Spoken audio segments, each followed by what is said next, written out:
श्री राधे। सबसे पहले तो शुक्रिया करना चाहूँगी वेलवेट वॉइस का कि इतना अच्छा स्टेज दिया हमें परफॉर्मेंस करने के लिए। तो स्टार्ट करती हूँ कुछ शायरियों से। तेरी इश्क की शाही से शुरू, तेरी इश्क की शाही से शुरू और तेरे पे ख़त्म, मैं भी और मेरा लिखना भी।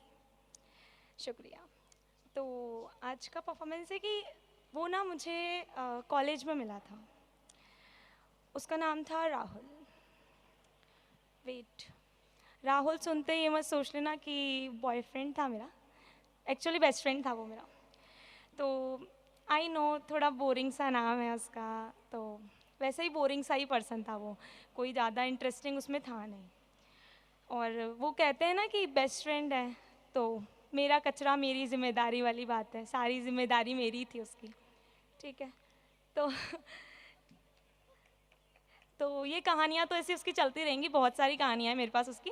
लेकिन एक दिन ना वो लड़का मेरे पास चुपचाप और शांत से मेरे पास आता है और चुपचाप बैठ जाता है मेरे पास में। तो आज की कहानी ना मेरी नहीं है, उसकी कहानी है, मैं सिर्फ आपको सुना रही हूँ।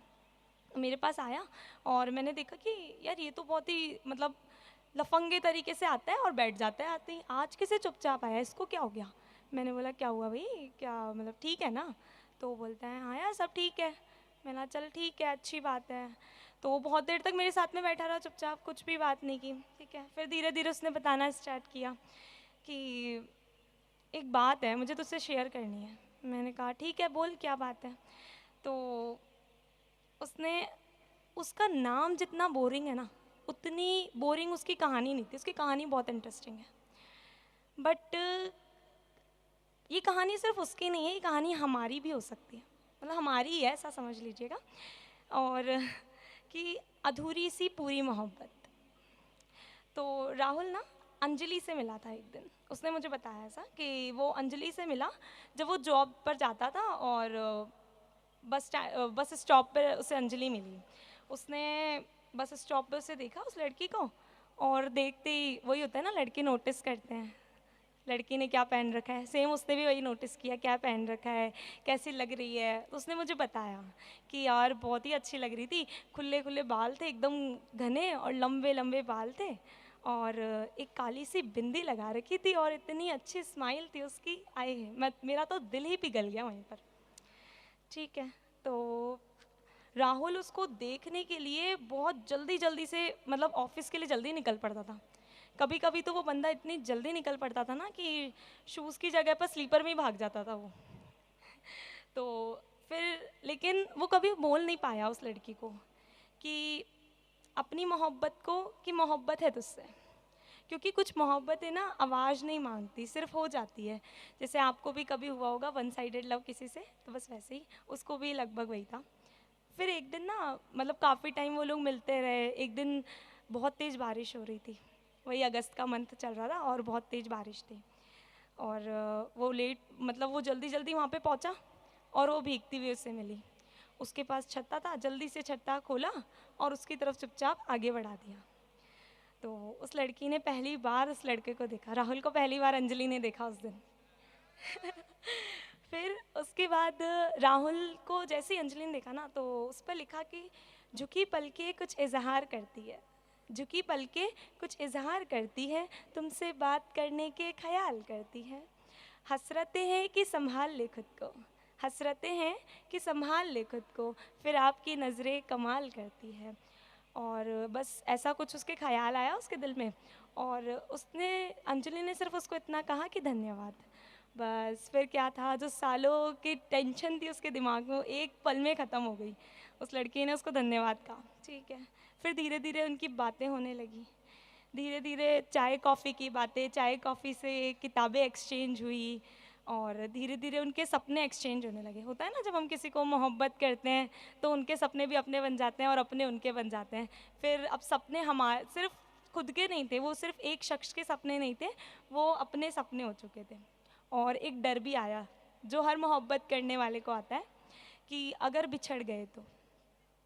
फिर उसने जॉब छोड़ दी, अंजलि जॉब छोड़कर और अपने होम टाउन चली गई। और एक दिन अंजलि ने कॉल किया राहुल को और बताती है कि मेरे घर वाले नहीं मानेंगे यार। वो मुस्कुराया और उसने कहा कि कोई बात नहीं, मैं इंतज़ार कर लूँगा। वक्त बीता, नंबर बदले, रिश्ते बदले, लेकिन दिल अभी भी वही रहा। फिर सालों बाद एक दिन राहुल अंजलि से मिला, और वो कहाँ मिला? एक शादी में। उसने भी मुझे इतना ही बताया और मैं बहुत खुश हो गई। मुझे लगा वाओ यार क्या बात है, तो उससे मिला तो तुझे बोल देना चाहिए था कि मैं तुझसे बहुत प्यार करता हूँ, जो भी है XYZ। लेकिन उसने मुझे बताया लास्ट में कि वो वहाँ पे किसी और की दुल्हन बन के मुझे मिली थी। तो मैं भी थोड़ा सा सैड हो गई। फिर ठीक है, भीड़ में उसने मुझे बताया कि भीड़ में मैं उसे चुपचाप उसे देख रहा था, और कोशिश कर रहा था कि मेरी नम आंखें उसकी नज़रों से ना मिले। फिर बस उसने कोशिश की बहुत देर तक खुद को खुश रखने की, उसके सामने भी गया। अंजलि उसके पास में आई और बोली, तुम मेरी सबसे खूबसूरत अधूरी कहानी हो। फिर वो मुस्कुराया, और बस आंखों में वही दोनों के एक पुरानी सी नमी थी। कुछ प्यार मिलकर भी मिल तो जाते हैं, लेकिन हमेशा के लिए नहीं मिल पाते, और अमर मतलब नहीं मिलकर भी अमर तो बन ही जाते हैं, वो राधा कृष्ण वाला। फिर काहे वो जो नहीं मिलते ना कभी, जो शख्स वो नहीं मिलते फिर कभी, जो शख्स एक बार हो जाया करते हैं।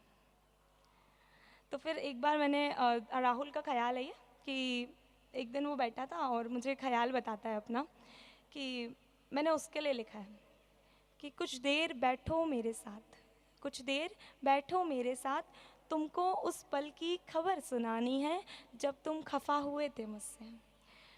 तो वो कहते हैं ना कि हर चीज़ मिलने पर ही खूबसूरत नहीं होती, हर कहानी मिल जाए या पूरी हो जाए तो ही खूबसूरत नहीं होती, और नहीं मिले तो उसे एक खूबसूरत मोड़ देकर उसे छोड़ देना चाहिए। तो वैसे ही राहुल और अंजलि की कहानी का वहाँ पे डी एंड हो गया।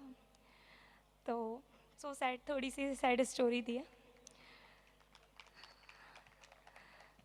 Thank you. और एक आप सब लड़कों के लिए जो यहाँ पे बैठे हैं, कि उसकी आंखों का ख्याल आया है, उसकी आंखों का ख्याल आया है, मुझे उसका चेहरा भी नज़र आया है।